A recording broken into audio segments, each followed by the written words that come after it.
누가 지혜자와 같으며 누가 사물의 이치를 아는 자이냐? 사람의 지혜는 그의 얼굴에 광채가 나게 하나니 그의 얼굴에 사나운 것이 변하느니라.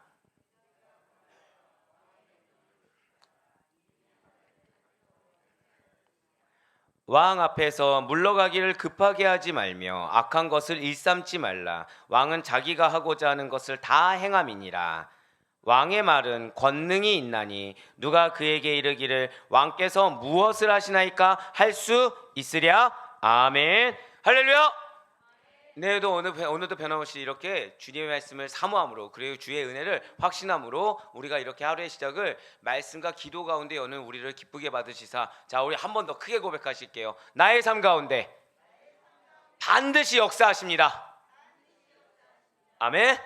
네, 그 사실을 믿는 믿음으로 우리 특별새벽 기도에 함께하고 계신 모든 성도님들을 주님 환영하고 축복합니다. 네, 우리는 이 시간에 전도서를 통해서 은혜 받는 귀한 시간을 가지고 있어요. 지금까지 전도자는 아시다시피 여러 가지 인간의 허물을 가중시키는, 그리고 상실감을 주는, 실망감을 주는, 마음을 어렵게 하는 불행들이 있다는 거죠. 그 불행들을 다 열거해 놨습니다. 근데 이 불행들이 해결될 수 없기 때문에 열거한 것이 아니라는 것이죠. 해결될 수 있다라는 거예요. 무엇을 통해 해결될 수 있는 것입니까? 하나님과의 바른 관계를 통해서. 그런데 그 하나님과의 바른 관계 가운데서 그 우리들이 가져야 될 자세가 있다는 거죠. 근데 그 자세의 가장 기본이 무엇이었죠? 자, 저를 따라 고백하실게요. 하나님을 경외해야 합니다. 그렇습니다. 하나님을 두려워하는 마음으로 살아야 된다는 거예요. 하나님을 경외하는 마음으로 행해야 된다는 것이죠. 그 가운데 오늘 본문 말씀은 전도서 8장 1절부터 4절까지의 말씀을 통해 하나님의 지금 대리자를 누구로 칭하고 있냐? 왕을 칭하고 있다는 거예요. 그러니까 이 전도서 8장을 바라보시면서 왕이 나올 때 무엇을 바라보셔야 된다고요? 하나님께서 세우신 자, 하나님의 대리자, 하나님의 세우신 대리자인 왕의 명령에 대한 순종과 그 왕 앞에서의 겸손을 말을 하고 있습니다. 이것이 무슨 뜻일까요? 결국 하나님 앞에서 하는 순종과 하나님 앞에서 하는 겸손이 된다라는 거예요. 오늘 보면 전도서 8장 1절 말씀 보시길 바랍니다. 누가 지혜자와 같으며 누가 사물의 이치를 아는 자이냐? 사람의 지혜는 그의 얼굴에 광채가 나게 하나니 그의 얼굴에 사나운 것이 변하느니라. 아멘. 지금 1절 지금 스크린을 보시면 전도자는 지금 자신이 지금 왕이죠. 솔로몬이 왕이죠. 자신이 지금 지혜와 권위를 갖추었다라고 말을 하고 있어요. 그러면서 지금 보면서 누가 지혜자와 같으며 누가 사물의 이치를 아는 자이냐라고 말을 했다는 거죠. 이 말씀이 뭐냐면 지혜자란 일상에서 일어나는 일에 대해서 다른 해석을 내릴 수 있는 능력을 가진 자. 자, 우리가 어제 어떤 말씀 들었습니까? 어제 혹시 말씀 가운데 기억나는 단어 있으신가요? 빙고. 감사해요. 이전 것은 지나가지 않았네요. 네, 이전 것은 그대로 있어줬습니다. 예, 맞습니다. 그 직관을 주님께서 주신다는 거예요. 그 직관을 가진 자, 그래서 그 직관으로 말미암아 하나님이 원하시는 거, 하나님이 뜻하시는 그 바른 해석을 내릴 수 있는 능력을 가진 자가 지혜자라는 것입니다. 그리고 바로 그러한 자가 지금 누구라고 얘기하는 거예요? 솔로몬 자신이라고 이야기한다는 거죠. 그런데 지금 이 근간이 자신이 원래 능력이 있어서 아니라는 거예요. 하나님이 세우셨다는 겁니다. 하나님께서 주신 그 직관이란 능력으로, 그 지혜란 능력으로 일상에서 일어나는 일에 대해서 바른 해석을 내릴 지혜자를 누가 임명했다는 거예요? 하나님이 임명하셨다라는 사실을 지금 말을 하고 있다는 거죠. 더불어서 지금 후반부를 보시면 사람의 지혜는 그의 얼굴에 광채가 나게 하나니 그의 얼굴에 사나운 것이 지금 변하느니라 라고 지금 푸른색으로 나와 있습니다. 지금 전도자는 지혜자의 얼굴은 어떻다고요? 광채가 난다는 거예요. 지혜자의 얼굴은 밝다는 것입니다. 하지만 지혜가 없는 자의 얼굴은 항상 사납고 어두침침하다라는 거예요. 그렇습니다. 이 말씀이 무엇일까요? 절대 고백하실게요. 얼굴은 마음의 거울입니다.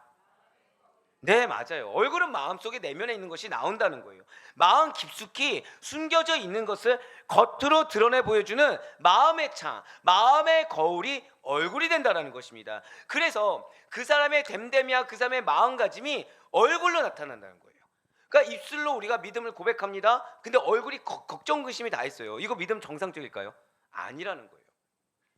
마음에 있는 근심이 입술로 내가 아무리 믿음을 표현해도 결국 우리가 입 밖으로 나오는 것뿐만 아니라 어디까지 표출된다는 거예요? 얼굴까지도 표출된다는 것입니다. 그리고 우리의 내면 세계를 외부로 표출시켜 준과 동시에 특별히 성경에서는 이렇게 하나님을 경외하고 성령의 은혜가 충만하게 되면 얼굴에 무엇이 난다고 묘사합니까? 광채가 난다라고 묘사한다라는 거예요. 그 중에서 스데반 집사가 아주 대표적인 예라고 할 수 있겠죠. 바로 사도행전 6장 15절의 말씀입니다. 공회 중에 앉은 사람들이 다 스데반을 주목하여 보니 그 얼굴이 천사의 얼굴과 같더라. 아멘. 그런데 비단 이렇게 스데반만 성령 충만해서 천사 얼굴을 가진 것은 아닙니다. 모세의 경우에서도 시내산에서 거룩하신 하나님과의 대면을 통해서 그 내면이 성결하게 돼요.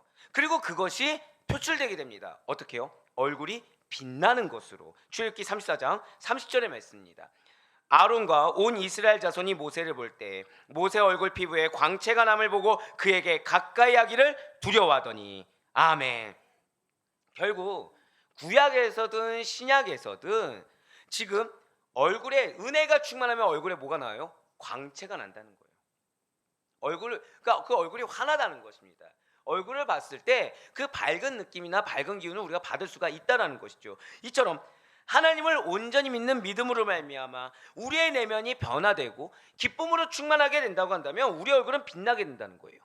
또한 지혜로 인해서 통찰력을 얻은 사람, 그 직관력을 얻은 사람은 내적인 기쁨과 만족이 충만하게 되며 얼굴이 빛이 나게 된다는 것입니다. 어떠한 환경 때문에 하는 것이 아니에요. 어떠한 내 무엇이 응답되고 무엇이 받쳐줘서 할 수 있는 것이 아닙니다. 절대 한번 고백하실까요? 믿음으로. 맞아요, 믿음으로예요. 지금 오늘 말씀이 왜 중요하냐면 이 믿음을 갖기 위해서 무엇을 버리라고 어제 말씀하셨죠? 이성, 사고를 버리라는 거예요. 이것이 이성적으로 판단하지 말라는 것이 아닙니다. 그보다 우위에 있는 것이 무엇이다? 믿음이라는 거예요. 그 믿음으로 나아갔을 때 직관력이란 걸 주시고 통찰력이란 걸 주신다는 거죠. 근데 오늘 말씀이 뭐예요? 그 직관력과 통찰력이 사물을 온전히 이해할 수 있는 하나님께서 예비하신, 그러니까 지금 나는 현상만 보지만 이 사물과 이 상황이 하나님이 보시는 직관에서는 무엇까지 보게 하는 것입니까? 절대 고백하실게요. 영적인 미래. 그것까지 보게 하신다는 거예요. 이걸 보지 않고 사고와 이성을 중요하게 된다고 한다면 무엇을 훼손한다고 말씀드렸습니까? 우리가 받아야 될 은혜, 하나님의 능력, 우리의 기업, 이거를 내가 스스로 훼손시키고 있다라는 거예요. 그와 더불어서 그래서 나의 이성과 사고보다 믿음을 더 중요하게 여기는 자는 아이러니하게도 능력을 받습니다. 거기에 내적인 기쁨과 만족까지 충만하게 돼서 선한 영향력이라는 걸 드러나게 된다는 거예요. 반면에 지혜가 없거나 악한 자의 얼굴, 결국 이 지혜가 없거나 악한 자의 얼굴, 악한 자는 어떤 자인 것입니까? 믿음보다 뭐가 더 중요해요? 이성이 더 중요한 자. 믿음보다 나의 경험이 더 중요한 자, 나의 사고가 더 중요한 자, 나의 감정이 더 중요한 자의 얼굴은 사납고 굳어있게 된다는 것입니다. 이에 대해서 솔로몬은 잠언을 통해서 이렇게 말을 한다는 거죠. 바로 잠언 21장 29절의 말씀입니다. 악인은 자기의 얼굴을 굳게 하나 정직한 자는 무엇을 한다고요? 자기의 행위를 삼가느니라.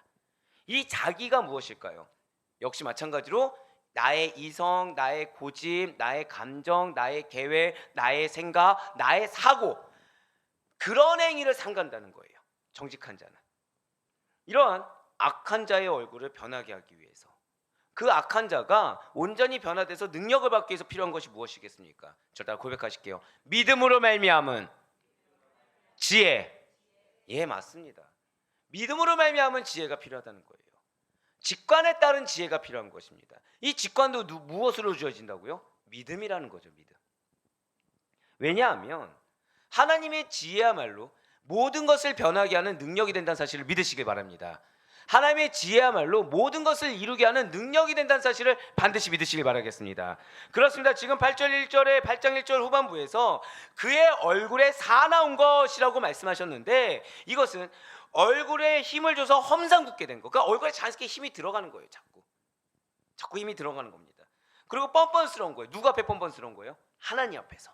그리고 완악한 거예요. 누구 앞에 완악한 겁니까? 하나님께 불순종함으로 완악함 등의 의미로 사용되어지는 것이 바로 이 사나운 것입니다. 원어로. 지혜는 이렇게 사납고 굳어져 있는 얼굴을 변화시킨다는 거예요. 결국 내 안에 완악함이 있어요. 불순종이 있습니다. 하나님의 뻔뻔함이 있어요. 또한 내가 지금 힘을 줘서 살 수밖에 없을 만큼 환경이 어려운 가운데 믿음 없이 내 힘으로 지금 살아보려고 해요. 이런 것들이 변화되기 위해서는 오직 단 하나밖에 없다는 겁니다.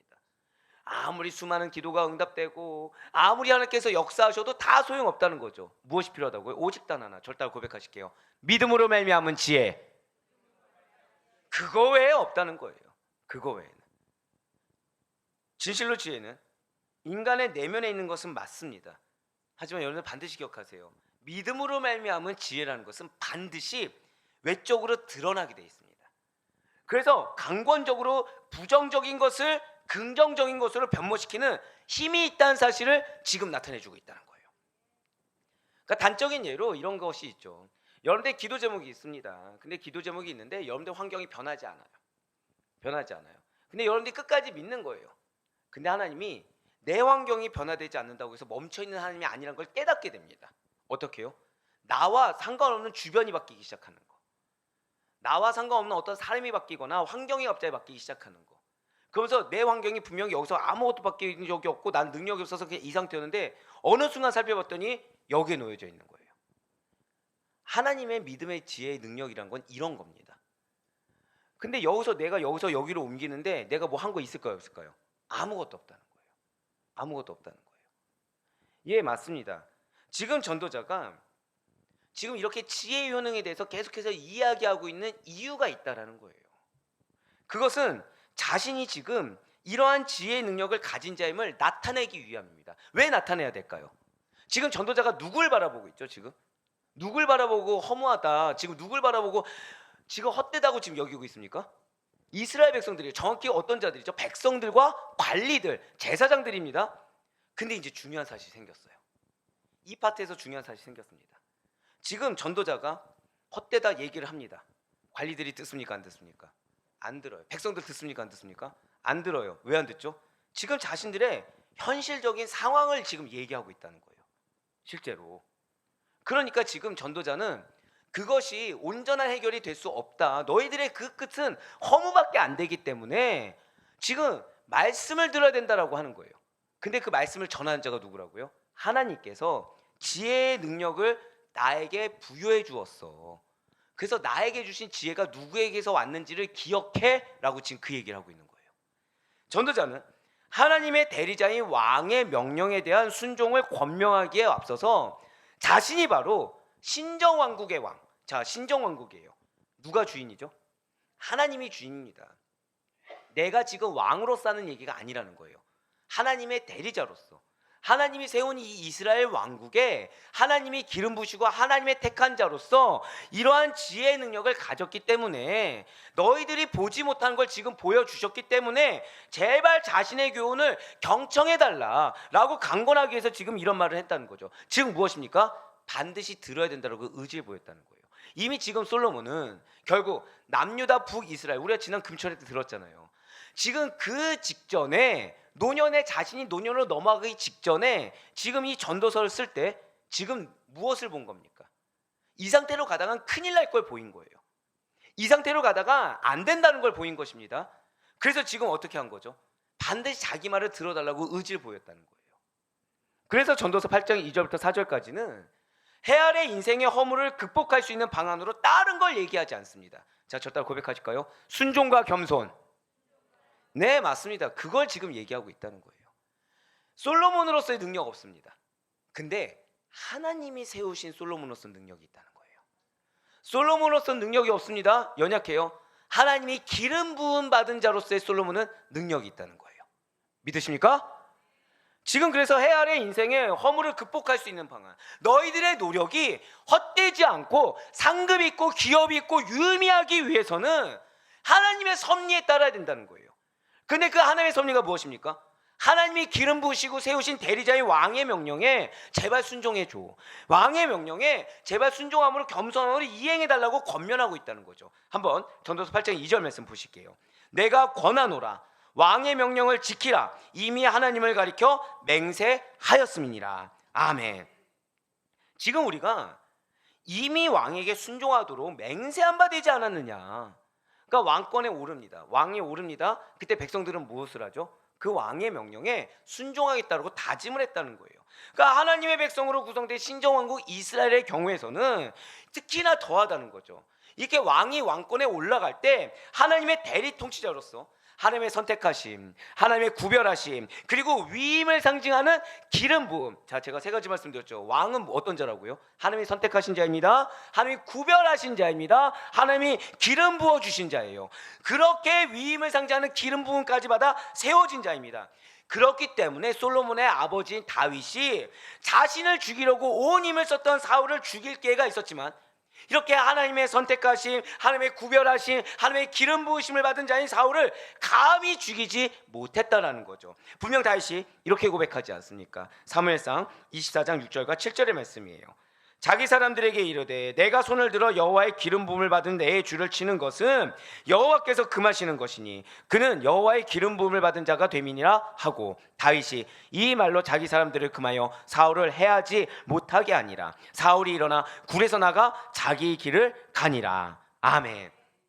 지금 상황상, 정황상, 그리고 이렇게 어떤 리더학적으로는 다윗은 지금 자기를 따르는 추종자들의 말을 들어야 됩니다. 왜냐하면 지금 자기 세력권이 없어요. 근데 자기를 따라왔어요. 근데 소통이 안 되면 될까요, 안 될까요? 안 됩니다. 근데 그보다 더 중요하게 여긴 것이 있었어요. 저 따라 고백하실까요? 하나님의 법칙. 그걸 더 중요하게 여겼다는 거예요. 하나님의 법칙. 하나님의 법칙은 무엇입니까? 기름 부음 받은 자를 선대해야 돼. 이게 다였어요.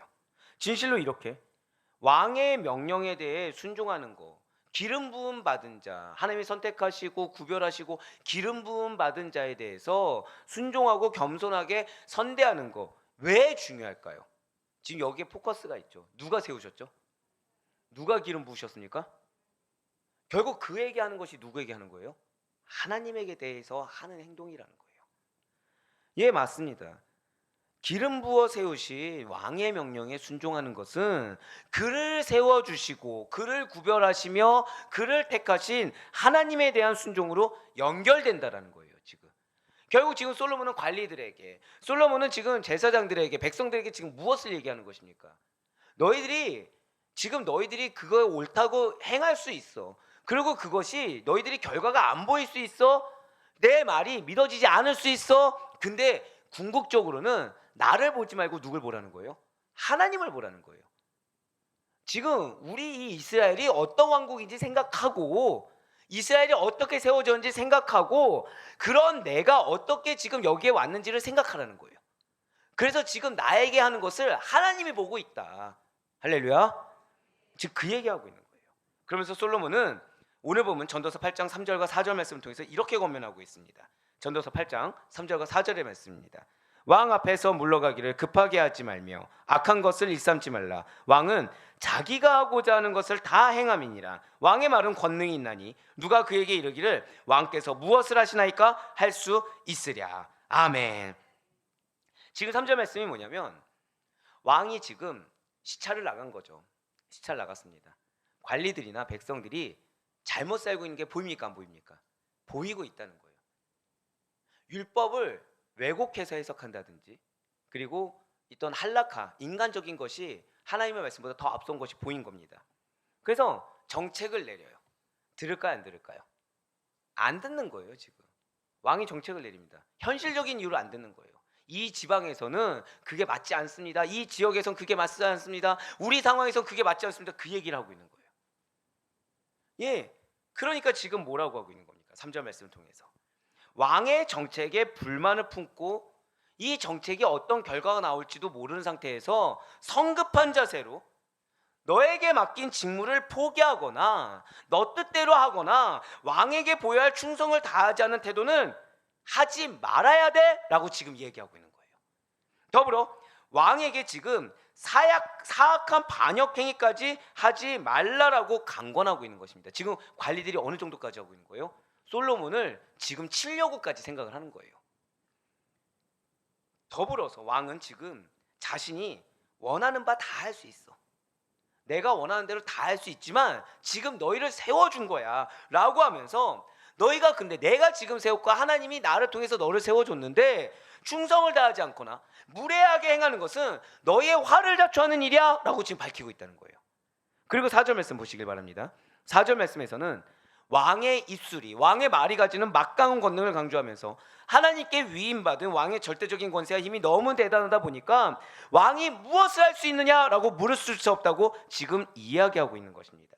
자, 여러분, 우리가 여기서 오해하지 말아야 될 게, 원어적으로 보잖아요.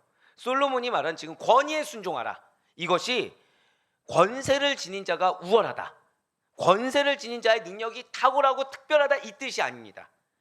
중요한 거는 여기서 원어로 보잖아요. 권세를 누가 주셨느냐, 그 권위를 누가 주셨느냐, 그 권위 있는 자의 입술을 누가 주장하시냐라는 질문이 있어요. 이거 누가 주신 거죠? 결국 무엇이냐, 그로 하여금, 이 솔로몬으로 하여금 그 자리에 앉게 하신 분, 솔로몬의 입술을 주장해서 권면하게 하신 분이 하나님이시라는 거예요. 그래서 그 하나님이 무엇을 할 수 없는 것이 무엇이 있겠느냐는 거예요. 하나님 말씀대로 했을 때, 하나님이 이 사람을 통해 위임해서 지금 얘기했을 때 그 말은 하나님의 능력 가운데 강권하여서 이루실 것인데 왜 지금 듣지 않느냐, 지금 솔로몬이 그 얘기하는 것입니다. 물론 이 말씀이 부당한 권력을 향해서 맹목적으로 복종하거나 불의한 거에서는 안 된다라는 것이 결코 아니에요. 부당함이나 그릇 행함을 알면서도 타협하고 아부하라는 말도 결코 아닙니다.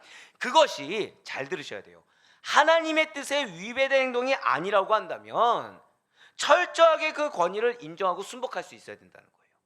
지금 실제로 근동사학을 보잖아요. 이스라엘 이 신정왕국 시대를 보면 관리들이 서서히 왕의 정책으로 인해서 부강해집니다. 부강해졌을 때 그거에 대한 유익이 어디에 있었어요? 백성들과 관리들에게 있습니다. 제사장들 어떨까요? 유익이 있어요. 흔한 말로 배가 불러지기 시작한 거죠. 거기서 실제로 솔로몬이 이제 말비, 노년에 가면 갈수록 이들이 딴 생각을 품는다고 합니다. 자, 이 말씀드리가 갑자기 이해되시죠? 열지파가 모인 게 이미 딴 생각을 품고 있는 거예요. 그래서 솔로몬이 아무리 옳은 말을 하더라도 무슨 얘기를 해요? 내 얘기를 하고 있는 거예요. 자기 얘기를 합니다. 자기 마음 가운데는 의구심, 자기 상황 가운데는 의구심, 자기가 보는 사람들에 따른 해결, 이거를 얘기하고 있는 거예요. 이거를. 왕이 내린 정책은 나라 전체를 위한 정책인데 지금 관리들은 무엇을 가지고 항변하고 있다고요? 지역만 가지고. 그러니까 오늘날로 따지면 대통령이 정책을 내립니다. 근데 저기 경상도나 전라도에서 이거는 우리 지방과 맞지 않습니다 하고 항변을 하는 거예요. 그럼 어떻게 될까요? 나라가 나라의 역할을 못하게 된다는 거죠. 실제로 분열의 시작이 거기서부터 시작됩니다. 네, 지금 그래서 이미 하나님께서는 그래서 솔로몬에게 지혜를 주신 거예요. 지혜를 주셔서 이 전도서를 쓰는 그 배경이 무엇이었죠? 감찰이었다니까요. 각 지역을 감찰했어요. 이스라엘 백성들을 봤어요. 관리들을 봤어요. 제사장들을 봤어요. 하나님이 지혜를 주셨어요.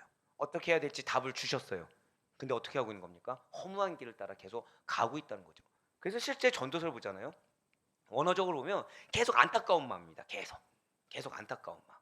계속. 분명 사도 바울 역시도 이러한 하나님의 권위에 순복하는 거에 대해서 이렇게 말을 하였습니다. 로마서 13장 1절과 디도서 3장 1절 말씀을 같이 한번 보시도록 할게요. 각 사람은 위에 있는 권세들에게 복종하라. 권세는 하나님으로부터 나지 않음이 없나니 모든 권세는 다 하나님께서 정하신 바라. 너는 그들로 하여금 통치자들과 권세 잡은 자들에게 복종하며 순종하며 모든 선한 일 행하기를 준비하게 하며. 아멘. 사랑하는 성도 여러분들, 과연 우리들은 하나님께서 세우신 권위에 대해서 여러분들 어떻게 반응하고 계십니까? 오늘날 많은 사람들이 어느 순간 우리 사회가 이 권위를 내세우는 것을 거부하고 배격하는 자세가 옳은 것처럼 반응하고 있다는 거예요. 물론 권위주의 나쁜 겁니다.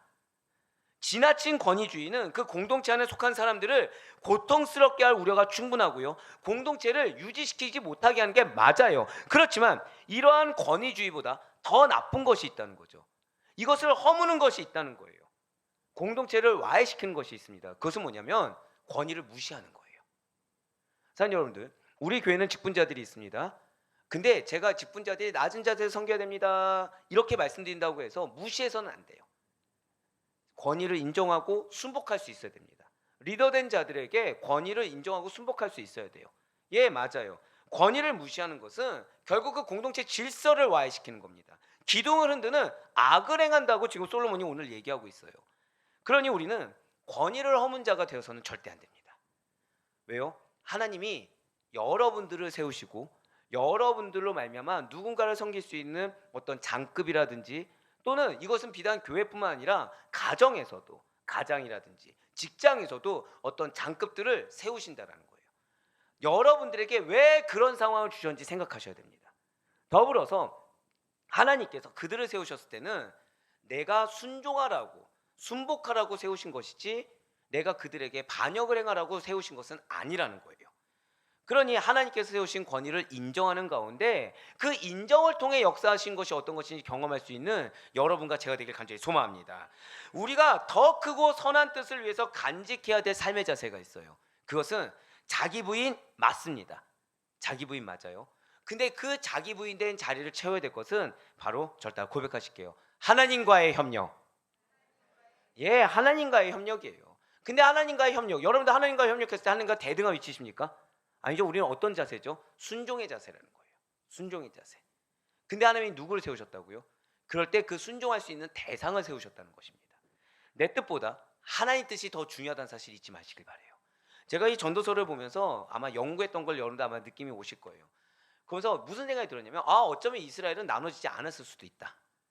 그 비단 우리가 생각했을 때는 그냥 솔로몬의 타락으로만 우리가 생각하지만, 제가 그래서 여로보암에 대해서 얘기했을 때 그런 말씀 드렸죠. 비단 솔로몬만의 문제였겠습니까? 라고 말씀드린 게 그거예요. 만약에 이 전도서가 쓰여진 이 당시 때 이스라엘 사람들이, 백성들이, 관리들이 말을 들었더라면 과연 어떻게 됐을까? 라는 생각이 든다라는 거예요. 사랑하는 여러분들 가정 역시 마찬가지입니다. 여러분들 직장 역시 마찬가지예요. 우리 교회 역시 마찬가지입니다. 분명한 것은 우리를 향한 하나님의 뜻과 계획이 있음을 먼저 믿으시길 바래요. 여러분들의 가정과 직장, 여러분들이 속한 모든 공동체를 향한 하나님의 뜻과 계획이 있다는 사실을 정말 믿으시길 바랍니다. 그래서 그 뜻과 계획 앞에 내가 볼 수 없다고 하더라도 지금 지혜가 무엇으로 주어진다고요? 절대 한 번 더 고백하실게요. 절대적인 믿음. 하나님을 향한 절대적인 믿음 가운데 지혜가 주어져요. 근데 여기서 우리가 오해하지 말아야 될 것은, 이 하나님의 지혜라는 것은 인간의 지식과 인간의 가치관, 인간의 경험을 초월합니다. 이걸 정말 믿으셔야 돼요. 그걸 초월한 상태에서 주신 지혜인데, 아까 그래서 한 가지 예를 들었죠. 그 지혜가 내가 생각했을 때 1, 2, 3, 4예요. 근데 이거를 다 무마시키세요. 아무것도 움직이게 하지 않습니다. 근데 뭐가 움직이고 있다고요? 주변이 움직이고 있어요. 그러면서 채워지게 된다는 거죠. 저는 이러한 은혜가 우리 모두의 것이라고 저는 확신하고 있습니다. 자, 우리 아델 포유교회가 여기까지 왔어요. 여러분들 아델 포유교회가 여기까지 올 때 한 번이라도 정상적인 게 있습니까? 사실은 정상적인 흐름이 없어요. 지금 한국교회 흐름을 알고 있습니다. 근데 정상적인 게 없어요.